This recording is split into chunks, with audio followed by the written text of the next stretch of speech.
ഉത്തർപ്രദേശിൽ ഹിന്ദു മഹാസഭ ദേശീയ general secretary പൂജ ശകുൻ പാണ്ഡെ കൊലക്കേസിൽ അറസ്റ്റിലായി. അഭിഷേക് ഗുപ്ത എന്ന വ്യവസായി കൊല ചെയ്യപ്പെട്ട കേസിലാണ് പൂജ ശകുൻ പാണ്ഡെ അറസ്റ്റിലായത്. ഇയാളെ കോടതിയിൽ ഹാജരാക്കി ജയിലിൽ അടച്ചു.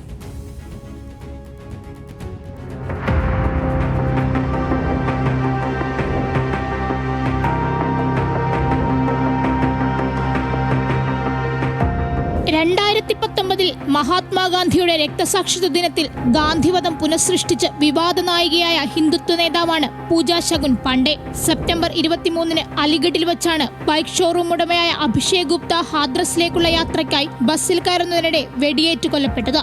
പൂജയുടെയും ഭർത്താവും അഖില ഭാരതീയ ഹിന്ദു മഹാസഭ വക്താവുമായ അശോക് പാണ്ഡെയുടെയും നിർദ്ദേശപ്രകാരം വാടക കൊലയാളിയായ മുഹമ്മദ് ഫസൽ, ആസിഫ് എന്നിവർ അഭിഷേക് ഗുപ്തയെ കൊലപ്പെടുത്തിയെന്നാണ് ആരോപണം. സാമ്പത്തിക തർക്കത്തെ തുടർന്നായിരുന്നു കൊലപാതകമെന്നാണ് പോലീസ് പറയുന്നത്.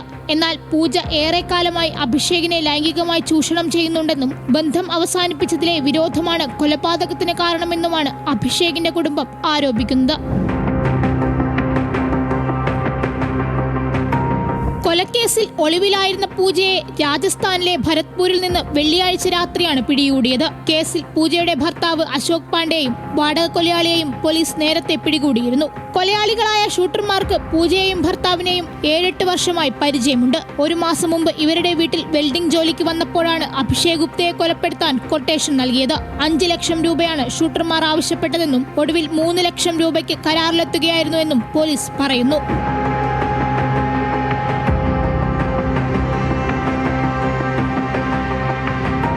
National desk news Malayalam.